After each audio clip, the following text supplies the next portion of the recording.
Hoje abordaremos o tema inquérito policial. E antes de entrar no tema propriamente dito, quero fazer aqui uma pequena distinção entre investigação criminal e instrução criminal. Quando se fala em investigação criminal, está associado à fase policial, que é a fase da apuração do crime. Por isso, investigação policial. Que a investigação policial é a fase exatamente do inquérito policial, que é o instrumento que a polícia dispõe para apurar os crimes. Um deles é o inquérito policial, outro é o termo circunstanciado de ocorrência. Quando se falar em instrução penal, é porque já passou da fase do inquérito, já saiu da esfera policial e está agora na esfera judicial. Então a instrução criminal é todo o espaço de tempo que é presidido pelo juiz para instruir o processo. É a fase processual. Então, instrução penal é a fase que está na justiça sob a presidência de um juiz, que é o processo propriamente dito. A fase do inquérito policial é a fase da investigação, que ainda se encontra com a autoridade policial. Nós também dividiremos o tema inquérito policial em duas partes. Hoje falaremos sobre a primeira parte e na próxima semana nós concluiremos com a segunda parte. O Código de Processo Penal, lá no artigo 4º, vem dizer que a polícia judiciária será exercida pelas autoridades policiais. Então, outro termo também que eu quero chamar a atenção aqui no começo é esse, polícia judiciária. Quando a polícia no Estado está dividida em duas categorias: a polícia administrativa e a polícia judiciária. Polícia administrativa é aquela que se encarrega da prevenção, que é a polícia militar. A polícia judiciária é aquela que se encarrega da investigação, com a realização do inquérito policial, também do termo circunstanciado de ocorrência. Então, cabe à polícia militar a prevenção e cabe à polícia civil a investigação e o indiciamento, se for o caso, dos acusados do crime. Então, polícia judiciária, aqui trata-se de polícia civil. Então, ela que é encarregada dos inquéritos e das devidas apurações dos crimes. Quando se fala em autoridade policial, entenda-se aqui, para o efeito do inquérito, como sendo o delegado de polícia. Quando se falar em autoridade de polícia judiciária, está se tratando do delegado de polícia. Quando se falar em autoridade judiciária, aí se trata do juiz. Juiz é a autoridade judiciária. Delegado de polícia é a autoridade de polícia judiciária. Qual é a finalidade do inquérito? Quer dizer, quando um crime acontece, é preciso que a autoridade policial, no caso do delegado de polícia, investigue para se chegar à autoria, para que o promotor possa oferecer a denúncia e assim o juiz possa presidir o processo até chegar a um julgamento. Quando ocorre o crime, o conhecimento desse crime à autoridade policial pode chegar de várias formas. Pode chegar pela própria autoridade, se for ela própria que presenciar ou tomar conhecimento. Pode ser através de qualquer pessoa que vá prestar essa informação, que é chamada de notícia criminis, ao delegado, dizer que presenciou um crime, que ocorreu um crime em tal local. Pode ser através do próprio ofendido e numa delegacia de polícia preste fazer a sua ocorrência, o seu boletim. E as formas de chegar à autoridade policial, o anúncio do crime, ou seja, a notícia do crime, ou seja, a notícia crimes, pode ser verbal e pode ser escrita também. E como nós já estudamos em ação penal, há três formalidades dessa notícia chegar à autoridade policial ou ao judiciário. Uma delas é a representação, quando se tratar dos crimes de ação penal pública condicionada à representação, como já vimos anteriormente. Uma segunda é a queixa, que a queixa existe toda uma formalidade para ela, e ela acontece quando se trata de crimes de ação penal privada.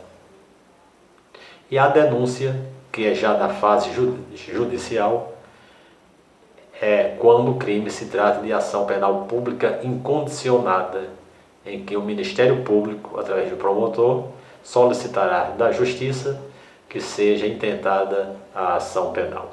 Agora, qual a finalidade do inquérito?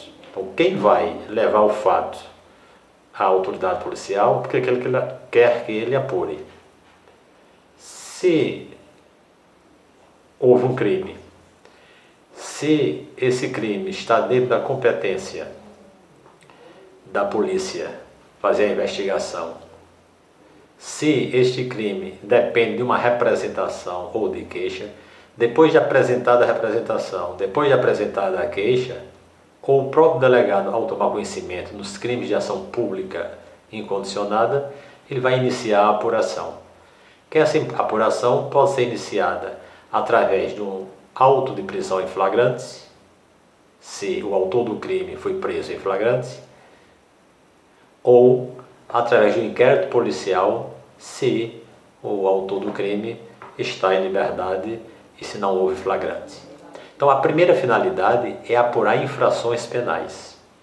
O que é uma infração? A infração, ela é um termo genérico, porque a infração pode ser crime ou contravenção. Toda contravenção penal é uma infração. Todo crime é uma infração. Então, infração penal são todas aquelas condutas típicas que são antijurídicas conforme a definição do nosso Código Penal brasileiro. Então, a primeira finalidade é apurar as infrações penais, seja contravenção penal, seja crime. E a segunda, descobrir a autoria. Então, estas são as duas finalidades do inquérito: apurar o crime e identificar quem foi o autor. E daqui eu faço uma pequena observação com relação a uma afirmação que a gente escuta rotineiramente, inclusive até uma música de Engenheiros do Havaí, que há um trecho que diz assim: nós somos suspeitos de um crime perfeito, mas crime perfeito não deixam suspeitos. É uma afirmação totalmente errada.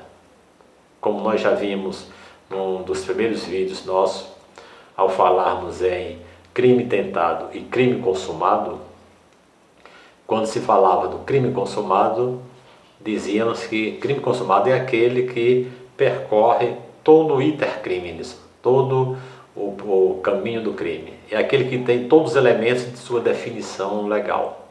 Ou seja, se alguém quer praticar um crime e o crime acontece, ele se consumou.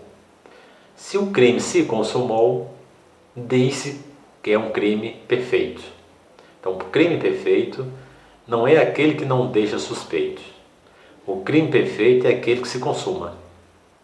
Um bolo está perfeito quando ele nem está encroado, quando não está doce demais, quando não está salgado demais, quando ele está no devido ponto. Um carro está perfeito quando não está faltando nenhum de seus equipamentos ou acessórios. Uma casa está perfeita quando não tem ruína em parte nenhuma dela. Então, um crime está perfeito quando nele estão todos os elementos da sua definição legal. Alguém quer cometer um homicídio, dispara sua arma contra alguém, a vítima morre, o crime se consumou. Se se consumou, o crime foi perfeito. Agora, com relação a descobrir a autoria, não é para saber se houve o crime, é para saber quem foi o autor do crime. Porque um crime pode acontecer e ninguém nunca descobrir quem foi o autor. O crime foi perfeito, a autoria que não foi descoberta. E deixar vestígios, os vestígios não é para saber se o crime aconteceu, é para saber quem foi o autor do crime. Então, as pessoas gostam muito de dizer que o crime é perfeito quando não fica vestígios. Não é. Se alguém mata alguém, o crime se consumou, é crime consumado. Se não ficou vestígio, não interessa para efeito de saber se houve um crime. O crime aconteceu, crime consumado, crime perfeito. Agora, os vestígios servem para descobrir quem foi o autor do crime e como ele matou, como ele cometeu o seu crime. Espero que fique clara essa distinção entre o crime perfeito e o crime consumado e a autoria, que é diferente. Nos crimes de ação pública, o inquérito policial será iniciado como?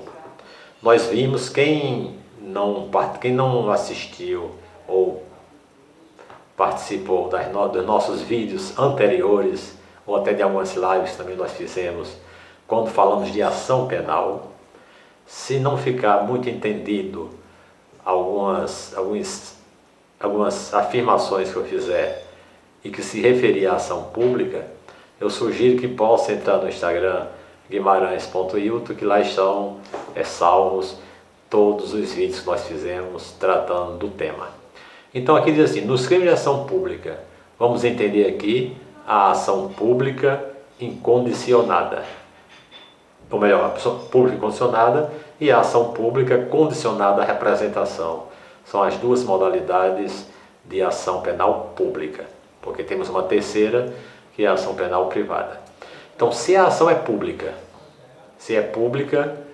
compete em tese aqui, em tese não, já afirmando que é preciso que haja um órgão oficial, daí vem o princípio da oficialidade, para fazer essa apuração. E esse órgão oficial aqui é a Polícia Civil, através do delegado de polícia. Então, se houve um crime, o crime é de ação pública, seja condicionada ou seja incondicionada. Como é que se inicia esse inquérito? O que é preciso para que a autoridade possa dar início a esse inquérito? Primeiro, o inquérito pode ser iniciado de ofício. Essa expressão de ofício é uma tradução da expressão latina ex officio. O que significa ex officio ou de ofício? É de iniciativa própria, é de competência própria. Então, o delegado, se tratar de crime de ação penal pública incondicionada, onde o Estado tem a obrigação de iniciar todo o procedimento, seja administrativo, seja judicial, o delegado não precisa esperar que ninguém venha dar conhecimento desse crime. Se o conhecimento chegou ao ouvido dele, seja através da imprensa, seja através de terceiras pessoas, seja ele próprio presenciando, ele tem a obrigação de iniciar esse inquérito. Então, é a primeira modalidade para se iniciar o crime de ação pública, é de ofício. Ou seja, o delegado, pelas atribuições que tem, pela competência que o Código de Processo Penal lhe atribui, tem que começar a apuração penal através do inquérito. A segunda forma de se iniciar o inquérito é mediante requisição da autoridade judiciária. Quem é a autoridade judiciária, como nós já dissemos? A autoridade judiciária é o juiz. Então, o juiz, se tomar conhecimento de um crime, antes da própria polícia tomar conhecimento, o juiz pode requisitar do delegado de polícia que investiga aquele crime através do inquérito policial militar. Se o conhecimento do crime chegou primeiro ao Ministério Público, o Ministério Público, que é o promotor da Justiça, também pode requisitar da autoridade policial ou delegado que instaura o inquérito. Veja bem nesse termo, requisitar. Aqui não é solicitar, não é pedir. A requisição já é uma determinação que a autoridade judiciária ou um membro do Ministério Público requer do delegado iniciar um processo administrativo, que é o inquérito policial. Além da autoridade judiciária e do Ministério Público, o ofendido também pode requerer. A vítima pode ir à delegacia pedir para que seja investigado, apurado o crime do qual ele foi vítima. Veja bem a diferença aqui. Quando se trata de autoridade judiciária do Ministério Público, o termo é requisição, é requisitar. Ou seja, é uma forma de determinar que seja feito. Quando se trata do ofendido, ele usou aqui o termo requerimento. Requerimento é um pedido. Então, o ofendido pede para que a autoridade policial apure o fato. E quando o ofendido não puder, por algum motivo, está doente, está incapaz de responder, está hospitalizado, ou é de menor, então pode também ser solicitado através da pessoa que tem a qualidade para representá-lo, ou seja, é o seu representante legal. Aqueles que nós vimos lá quando tratamos de ação penal, os ascendentes, os descendentes, o esposo, a esposa. E nos casos, quando se tratar de ação penal privada, é através do advogado que for constituído pelo ofendido. Então são as duas formas de se iniciar o inquérito. De ofício, ou seja, pela iniciativa própria do delegado, ou mediante a requisição ou requerimento dessas pessoas que acabamos de ver aqui agora. Agora, o que é que deve conter nesse requerimento? Se é o ofendido que vai solicitar da justiça, ou melhor, que vai solicitar do delegado a instauração do inquérito, o que é que deve conter nesse requerimento? Primeiro, a narração do fato com todas as circunstâncias. Não deve ser um requerimento vago, como se não soubesse o que está acontecendo.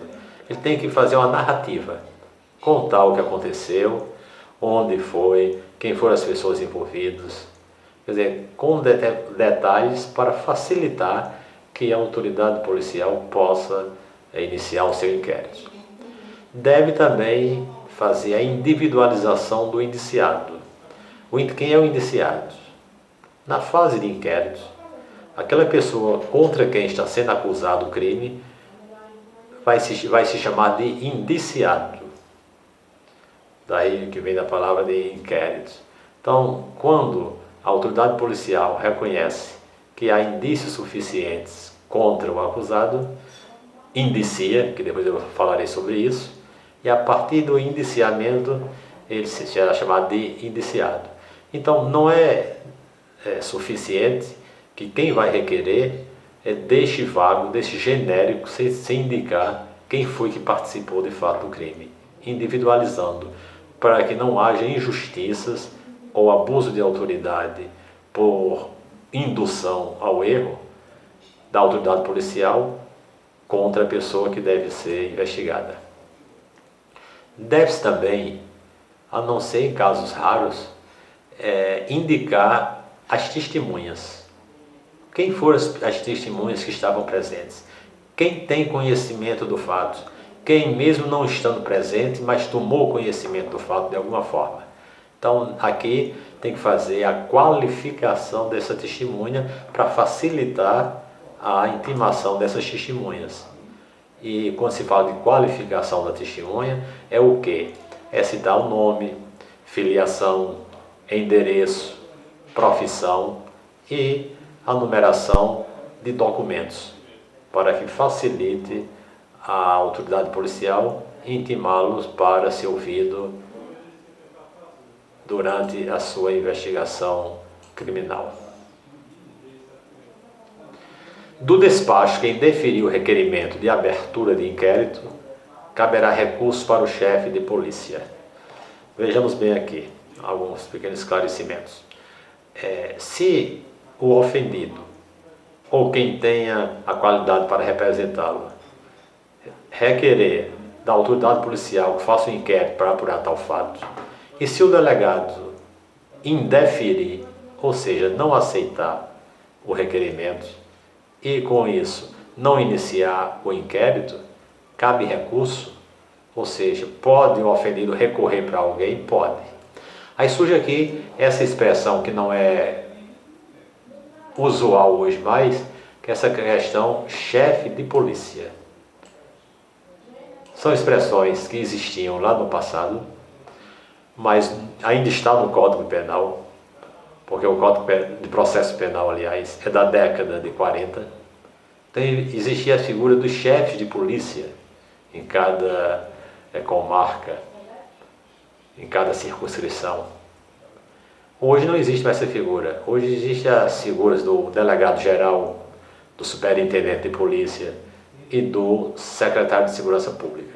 Então, se um delegado rejeita, indefere o requerimento para não fazer o inquérito, o ofendido pode recorrer para a autoridade superior dele, que vai ser o superintendente local da superintendência regional, ou para o próprio secretário de segurança pública, que ou determinará que aquele delegado faça o inquérito, ou se houver motivo justificado, nomear um delegado especial, um outro delegado, para fazer o inquérito. Aqui abri um parêntese também. Quando se fala em delegado especial nomeado para fazer o inquérito, não quer dizer, esse especial não quer dizer que ele tenha características diferentes dos outros. Ele tem as mesmas atribuições de outros. É quando, ou na cidade onde houve o crime, esteja sem delegado, ou o delegado daquela cidade esteja doente, esteja incapacitado por alguma coisa, ou se julgue suspeito para fazer a apuração, então o secretário de segurança ou superintendente nomeará um outro delegado de uma outra delegacia, de uma outra circunscrição.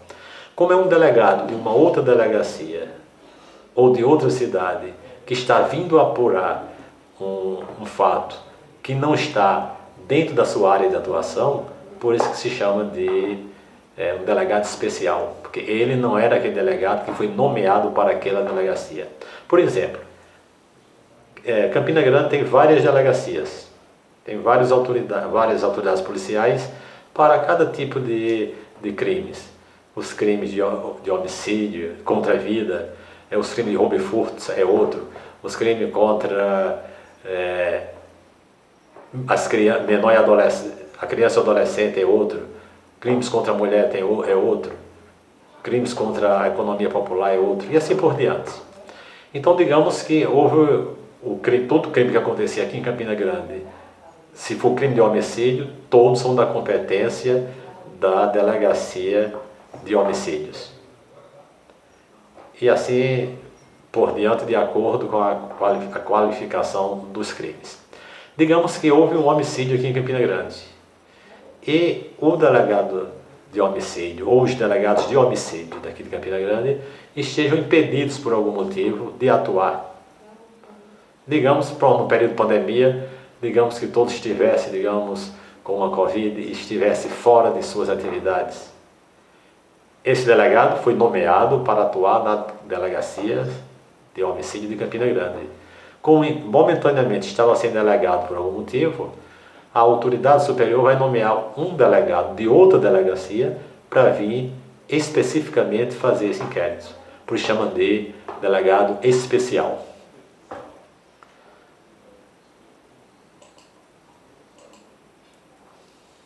O inquérito nos crimes em que a ação pública depender de representação não poderá sem ela ser iniciado. Veja bem, a formação da frase, da oração, do texto que está no Código de Processo Penal e que eu tirei literalmente, mostra que nem sempre as redações dos artigos das leis são acessíveis ao conhecimento de qualquer pessoa. ora se usa termos que não são muito do dia a dia das pessoas, ora se inverte a ordem dos termos da oração, que fica difícil entender o que está se querendo dizer.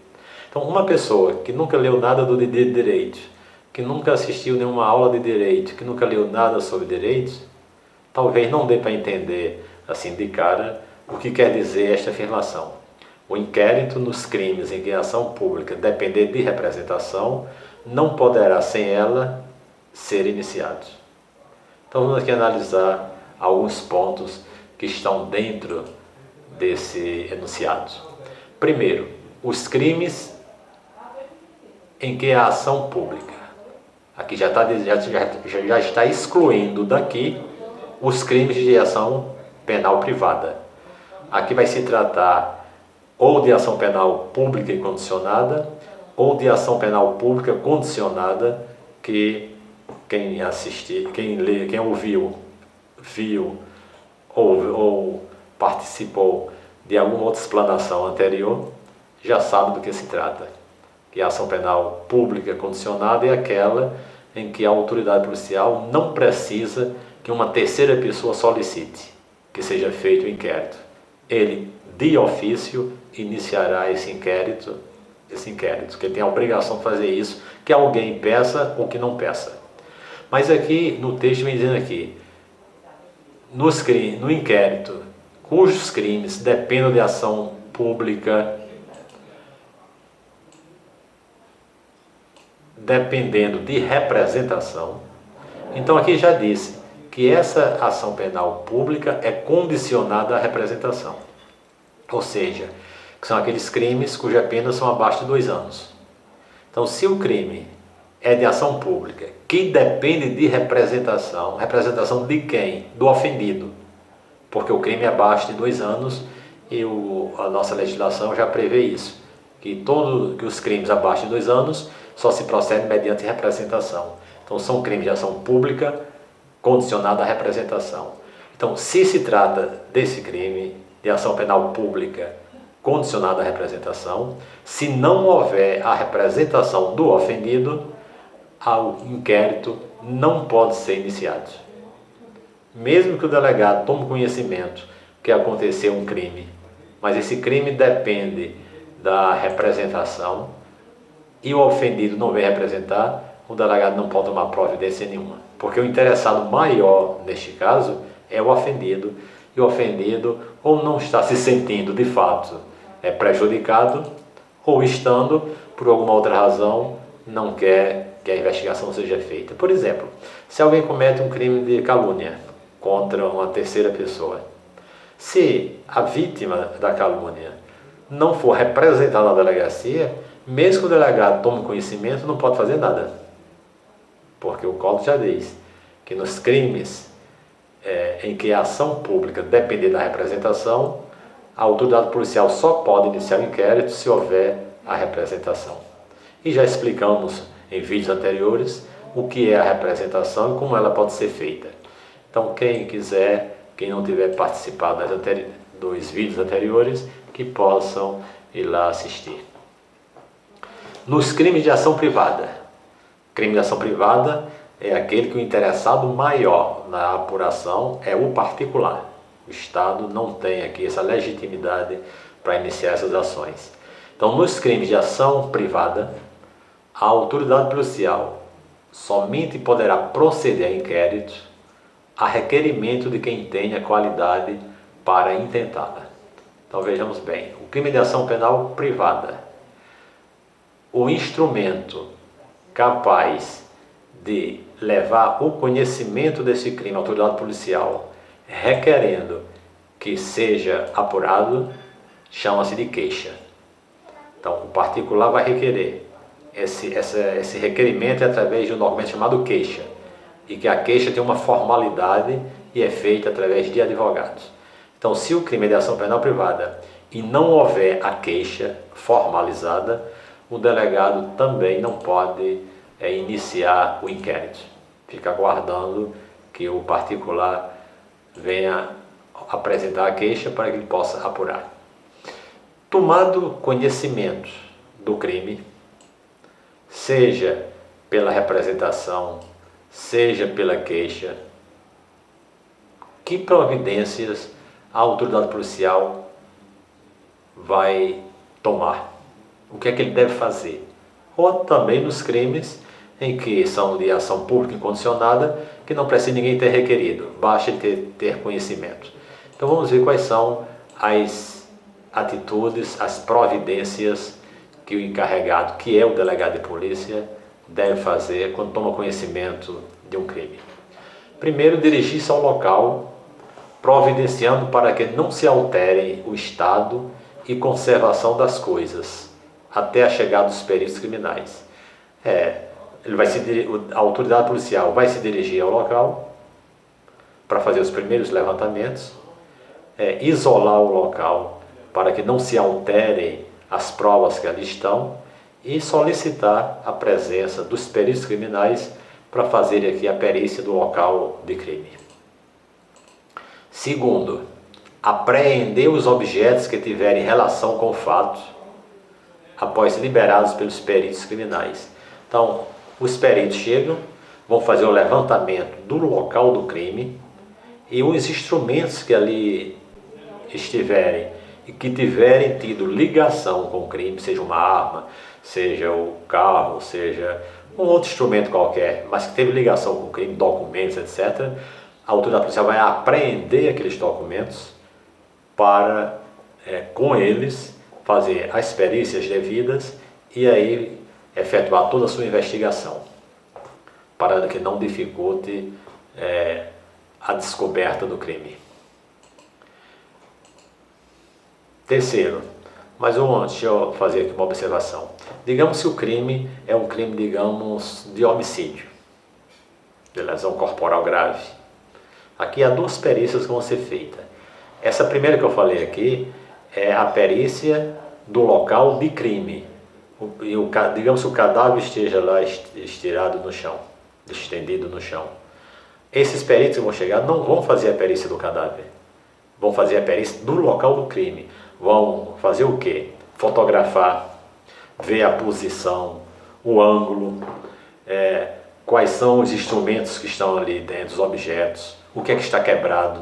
É tudo que tiver, com outras palavras, vai fazer uma fotografia do local do crime para depois se adentrar na investigação do crime, fazendo as suas devidas comparações. O cadáver, depois de feita a perícia de local do crime, será levado para o NUMOL, o antigo Instituto Médico Legal. Aí lá terá uma segunda perícia, que é a perícia cadavérica, do exame, onde vai ser elaborado o auto de prisão cadavérico, que alguém chama essa perícia de autópsia, que também é chamada de necrópsia ou de necroscopia. O termo mais usado é a autópsia, talvez seja o menos indicado, por se tratar, pela própria palavra, como se fosse um exame em si próprio, mas é o termo mais conhecido. Então, na autópsia, necrópsia ou necroscopia, o médico aí sim vai agora analisar o cadáver para descobrir como ele foi assassinado e qual a causa-morte. Porque muitas vezes a aparência mostra que foi, digamos, que alguém morreu de tiro ou de um acidente, de um espancamento, mas quando vai fazer a perícia, vê que morreu de outra coisa. Por exemplo, envenenado. Alguém foi encontrado afogado. Às vezes, quando se faz a perícia, se descobre que ele levou uma paulada, por exemplo, na cabeça antes, ou foi envenenado antes, e assim por diante. Então, a função da autópsia é o médico descobrir de que morte ele foi acometido. E também para, juntamente agora com a investigação que foi feita do local do crime, descobrir como o crime foi praticado para descobrir quem foi o autor. Quarto, ele vai ouvir o ofendido. Isto se o ofendido estiver em condições de ser ouvido. Porque se estiver morto, é claro que ele não vai poder ouvir. Se ele estiver hospitalizado, inicialmente ele não pode ouvir ainda, só depois. Então, se o o crime é daqueles que não tirou a capacidade de prestar um depoimento, o delegado vai ouvir o ofendido. Depois vai ouvir o indiciado. O indiciado é ouvido por último, até antes das testemunhas. Esse termo ouvir o indiciado aqui, ele é um termo que pode ser impróprio no momento. Porque, veja bem, ele está aqui no mesmo sentido de ouvir o ofendido. O ofendido, realmente o termo é esse, ouvir o ofendido. Agora, com o indiciado, se o acusado já foi indiciado de fato, o termo não vai ser ouvir o indiciado, vai ser interrogar, vai ser interrogatório. Mas às vezes o delegado pode, ao ouvir o acusado do crime, não indiciá-lo, ouvir como se fosse um declarante, porque até aí ele não tem, digamos, ainda muita evidência, muitos indícios contra ele. Então, ouvir ele como se fosse um declarante. No decorrer do inquérito, se descobrir indícios da autoria contra o acusado, aí ele indicia o suspeito e a partir dali ele passa a ser o indiciado, aí vai ser interrogado, qualificado e interrogado. Na hora que alguém é interrogado, é porque ele já é o indiciado. Ele já é reconhecido pelo delegado como o autor do crime. Vai também proceder o reconhecimento de pessoas e coisas e acariações. O que é fazer o reconhecimento? Todo mundo sabe o que é. Às vezes tem um suspeito e não está muito claro ainda que ele de fato tenha participado. E a autoridade policial poderá confrontar a informação que foi dada com a vítima, para que a vítima possa reconhecer quem foi o autor do crime, dentre outras pessoas. Hoje está sendo muito contestado esse reconhecimento através de fotografias. Então já há, inclusive, decisões de que o reconhecimento isolado por fotografia já não serve mais de prova em conteste. Precisa ter aqui agora a associação com outras provas para evitar indiciamentos e julgamentos de pessoas erradas, como tem acontecido muito ultimamente, e todos têm acompanhado isso pelas redes sociais e pelos programas jornalísticos. E também a acareação. O que é a acareação? Vem de acarear, ou seja, ficar cara a cara, ficar frente a frente. É quando duas ou mais pessoas entram em contradição com suas afirmações. Por exemplo, um diz que o criminoso fugiu num carro amarelo. Outro diz que o criminoso fugiu num carro branco. Ou um diz que um carro era da marca X, outro diz que era da marca Y. Então, quem dos dois está com a verdade? Pode ser que alguém ali não esteja mentindo. Pode ser que ele não conheça de carro. Tem hoje tanta marca de carro parecida um com o outro, e quem não é habilitado com o carro não sabe fazer a diferença às vezes entre marcas.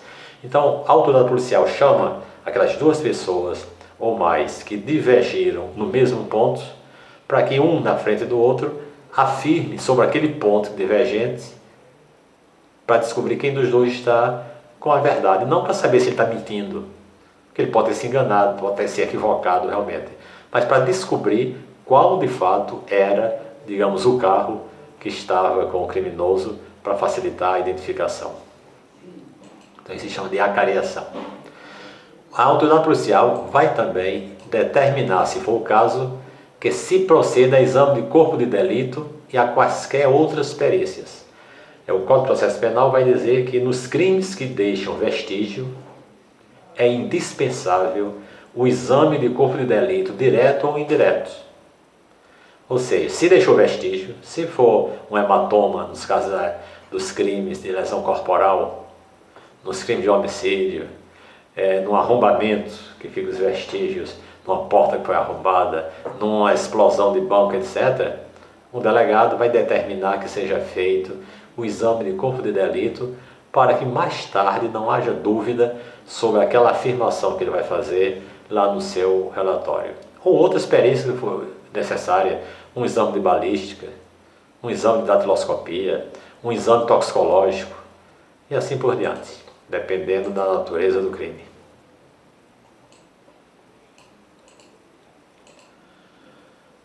O delegado pode ainda ordenar a identificação do indiciado e fazer juntar aos autos os seus antecedentes.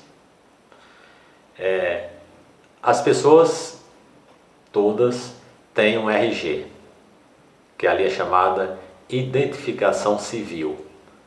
Quando vamos tirar a nossa famosa identidade, lá se coloca os 10 dedos nossos, tiram a impressão digital dos 10 para ficar arquivado lá no Instituto de Polícia Científica. Para, nas necessidades futuras, se identificar quem é a pessoa dona daquela impressão digital. Então essa é a chamada identificação civil.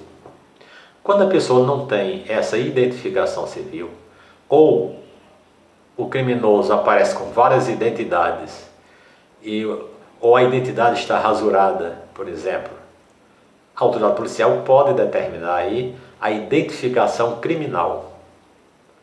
Que essa identificação criminal será feita por ocasião da sua prisão em flagrante, ou da sua prisão temporária, ou da prisão preventiva, se for o caso, para identificar se aquele que está sendo acusado é a mesma pessoa que foi, por exemplo, presa no local do crime, é aquele que foi acusado.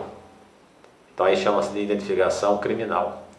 E o código diz que a identificação criminal só deve ser feita quando não há a identificação civil, ou nesses casos em que ele está sem identidade, ou que a identidade está rasurada, ou que tem várias identidades, ou que há dúvidas sobre a autoridade, sobre a identidade dele, ou quando o acusado se recusar a se identificar. Aí nesses casos é que a lei autoriza a identificação criminal. Irá também ainda a autoridade policial averiguar a vida pregressa do indiciado. É preciso que faça o levantamento da vida anterior, para saber se ele é reincidente, para saber se ele já cometeu vários crimes. Quando diz reincidente, é porque ele já foi condenado por um outro crime e essa condenação já transitou em julgado, ou seja, não cabe mais recurso. Então, a pessoa que cometer 4, 5, 6 crimes, estiverem eles sendo apurados ou não, se não houve ainda a condenação transitada em julgado em nenhum deles, ele ainda não é reincidente. Então é preciso também se averiguar a vida anterior dele para que o delegado possa identificar as circunstâncias em que o fato foi cometido.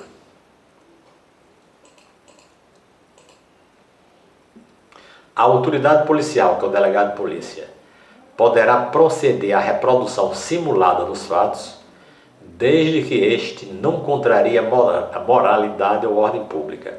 O que é a reprodução simulada dos fatos? É o que popularmente a gente escuta aí na imprensa de uma forma geral, quando vai retratar essa atribuição do delegado, chamam de a reprodução do que vão fazer, a reprodução do crime, ou melhor, a reconstituição do crime. O que é reconstituir um crime? Seria fazer o crime novamente. Mas o termo correto é reprodução simulada dos fatos. Ou seja, o delegado vai colocar no local onde houve o crime os personagens que estavam lá no crime, quando possível. O criminoso, a vítima, se foi caso de que não tenha morrido, ou uma pessoa representando a vítima, testemunhas. Para quê? Para simular, fazer uma representação de como o crime aconteceu, para que a autoridade possa daí tirar detalhes e dos detalhes chegar a uma conclusão. A posição em que o cadáver estava, a posição em que o criminoso atirou, a distância que ele atirou, o ângulo que atirou, tudo isso serve para fundamentar a investigação policial. Todas as peças que forem feitas, os depoimentos, os interrogatórios todos, serão num só processado, reduzidos a escrito ou digitadas. E todas serão rubricadas pela autoridade policial e pelo escrivão. Então todo documento que for feito, vai tudo se juntando um ao outro e formando aí o chamado os autos do inquérito, para depois ser remetido para a justiça. Porque não pode ficar somente verbalmente, porque um dia alguém pode contestar aquela apuração e não se ter como provar que ela foi feita dentro da legalidade. Qual o prazo para se concluir o inquérito? Há dois prazos. O indiciado estando preso, que foi preso em flagrante ou foi preso preventivamente, são 10 dias se o indiciado estiver sido preso em flagrante ou estiver preso preventivamente, contando o prazo, nesta hipótese, a partir do dia em que se executar a ordem de prisão. Então, eu chamo a atenção aqui para esse termo, aqui, a partir do dia em que se executar a ordem de prisão. Vamos aqui aos exemplos. Alguém foi preso em flagrante. No outro dia nós falaremos sobre flagrante delitos. Foi preso em flagrante. Leva-se para a delegacia para fazer o flagrante. E quanto tempo vai ter o delegado terminar? Aqui são 10 dias. A contar de quando? No momento em que ele foi preso. Aí até aqui não tem dificuldade nenhuma. Vamos agora para a segunda parte. Se ao invés de ter sido preso em flagrante, ele foi preso preventivamente. Isso implica dizer o quê?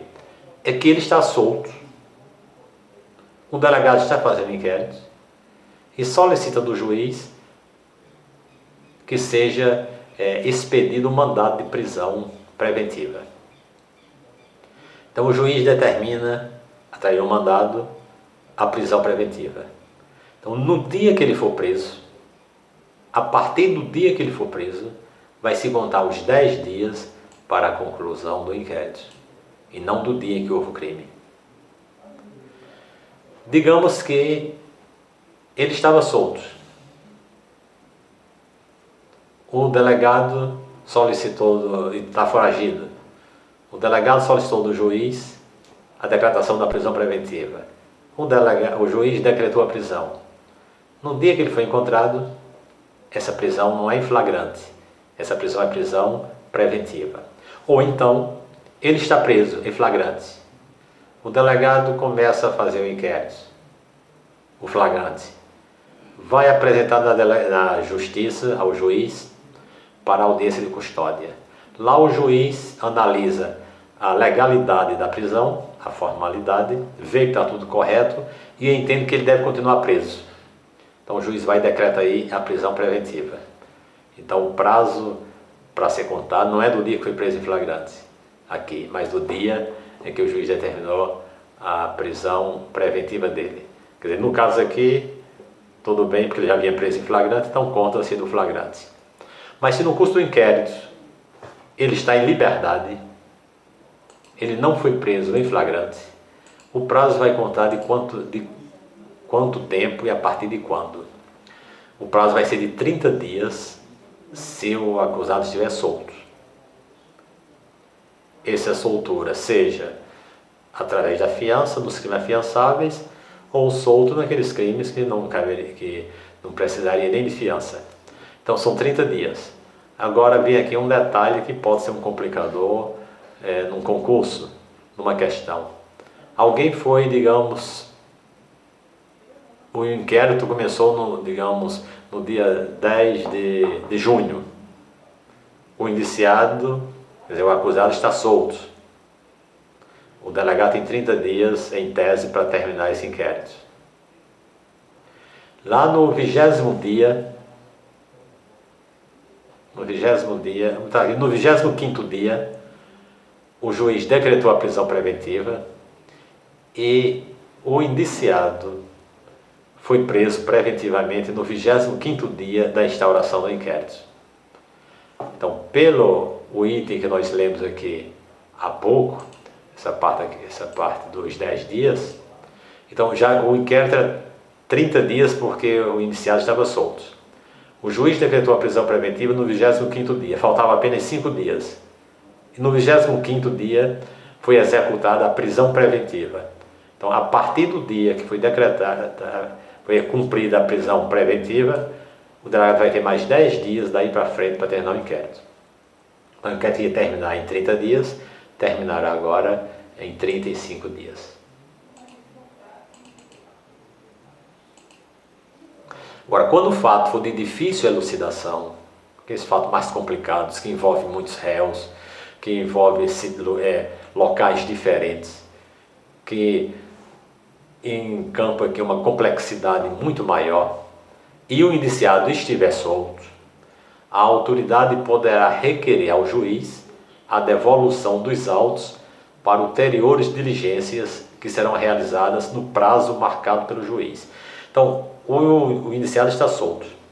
Chegou o 30º dia, pela regra que diz o Código de Processo Penal, o delegado terá que remeter esse inquérito para a Justiça e solicitar da Justiça a devolução do inquérito e a prorrogação do prazo para que ele continue as investigações. E esse prazo quem vai determinar é o juiz, que geralmente ele determina 30 dias. E se houver outra necessidade, vai renovar nesse prazo. Agora, o usual, o que é que acontece? Antes de completar os 30 dias, a autoridade policial, percebendo que não vai dar para concluir nos 30 dias, antes de completar 30 dias, ele já solicita do juiz a prorrogação do prazo, que é sempre concedido, porque nós sabemos que um crime complexo praticamente é impossível se desvendar em 30 dias, quer dizer, fazer o inquérito todo em 30 dias, principalmente quando há muitas pessoas para se ouvir, muitas perícias para se realizar. Então nós continuaremos na próxima semana ainda, falando sobre inquérito policial e alguns exercícios sobre inquérito policial. Estudem bem, leiam também o Código de Processo Penal do artigo 4º ao 23, que trata de inquérito. E se puder, leia também alguma doutrina, algum artigo feito por juristas e talvez até, aos que querem se aprofundar mais, ver algumas decisões dos tribunais a respeito de inquéritos.